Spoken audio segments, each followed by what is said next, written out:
Sobat 3, saat ini saya kembali berada di ruangan VAR VAR. Dan sekali lagi kita akan membahas satu tema yang menarik yang selalu ada ketika VAR diimplementasikan, yakni soal kalibrasi. Dan saat ini saya berada di ruangan VAR yang saya bersama teman saya yang cukup ahli, cukup pakar bahasanya tentang kalibrasi. Dia adalah Bro Oka. Sehat selalu, Bro? Sehat selalu, Pak. Kita di Bali ya? Atau namanya Oka ya? Enggak, saya juga ke Jawa, cuma orang masih namanya Oka. Ternyata orang Jawa juga ya. Bro, ini kan kalau sebelum VAR diterapkan ada proses yang namanya kalibrasi. Betul, Pak. Nah, kalau kita melihat di kaidah bahasa, kalibrasi artinya menyesuaikan dengan rencana awal atau rencana yang diatur dari awal. Kalau di VAR itu kan sangat menentukan prosesnya seperti apa. Oke, kalau secara kalibrasi ini pada dasarnya bagaimana kamera-kamera dari broadcast ini yang tersambung ke perangkat VAR ini menyekan atau mempointing titik-titik yang ada pada di lapangan. Oke. Secara umum seperti itu. Gunanya untuk apa? Gunanya sebenarnya salah satunya untuk menggaris offside. Oke. Ketika ada defender atau attacker dalam posisi offside, itu pihak operator wasit VAR dan VAR dapat menarik garis untuk garis offside tersebut. Titik itu. Nah, jadi teknisnya seperti ini, Pak. Ini cukup menarik ini. Jadi kalau di secara SOP kami, checklist kami itu dilaksanakan di minus 3,5 jam sebelum kick-off. Namun agak saya tarik sedikit ke belakang, Pak. Untuk beberapa stadion baru yang menerapkan VAR di pertandingan pertama, itu dilakukan pada minus 6 jam. Itu disebut dengan teknologi. Oke. Jadi yang baru 6 jam. Yang baru 6 jam. Kebetulan saat ini kita di ruangan VAR yang ada di Stadion Lukas NMB. Betul.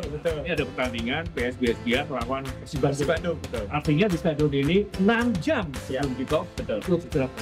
Betul. Kesulitannya kalau dibandingkan dengan stadion lain, kita apa? Kalau di sini sejauh ini rekan-rekan kita sangat membutuhkan bantuan dari rekan-rekan LOC dan rekan-rekan dari broadcast. Broadcast. Kami sudah sampaikan sebelumnya, kami minta tolong sesuatu dari rekan-rekan LOC. Kami minta tolong sebelum teknologi tes tersebut, sebelum kalibrasi tersebut, lapangan itu sudah harus siap. Kami minta tolong untuk mulai dari garis lapangan tepat dan terbang. Terlihat ya. Terlihat, betul. Jadi artinya di sini ketika proses kalibrasi itu harus ada koordinasi maksimal LOC, Betul. dan juga dari broadcast. Betul. Waduh, itu dari kerjaan. Jangan sampai sebenarnya, Pak. Sekali saja. Tadi kan teman-teman juga lihat pada proses kalibrasi ada dari Betul.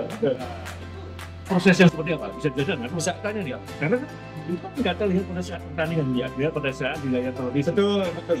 Selalu terlihat pada saat Siapa? Oke.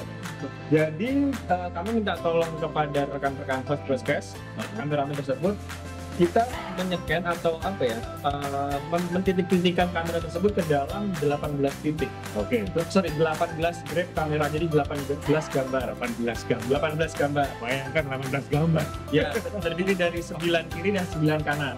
Jadi dipandu dari operator di sini, kendali sebelah sini, minta tolong ke HP. Jadi gambar pertama kita grab, kita capture, gambar kedua kita capture sampai ke gambar 18. Oke. Setelah itu sampai 18 gambar, maka sistem ini akan mengkalibrasi yang disebut kalibrasi tadi. Dari 18 gambar itu, sistem ini membuat semacam bentuk lapangan di dalam sistem ini untuk kemudian sistem ini bisa menerka di mana garis, di mana titik penalti, di mana titik gawang seperti itu. Kemudian ketika kita ada dalam situasi kondisi untuk mengharuskan menggambar offside, itu bisa secara otomatis dan secara digital digambar. Jadi prinsipnya zero mistake itu ya? Kita usahakan zero mistake.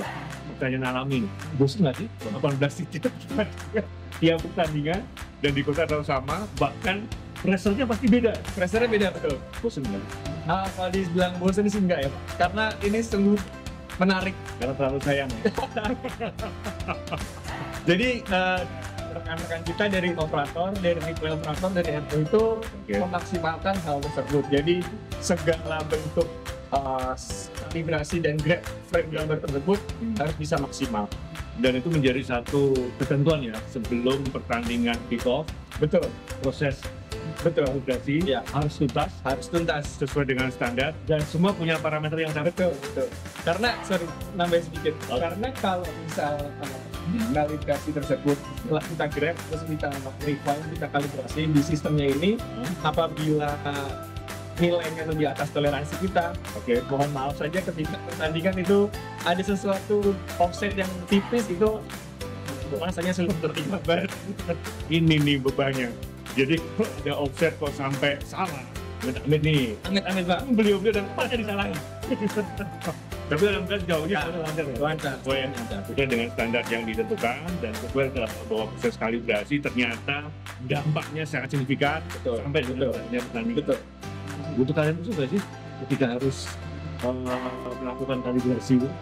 Keahlian khusus mungkin teman-teman yang replay operator ini sudah cukup capable, mendapatkan training yang cukup lama dari Hawkeye, penyedia perangkat VAR kita.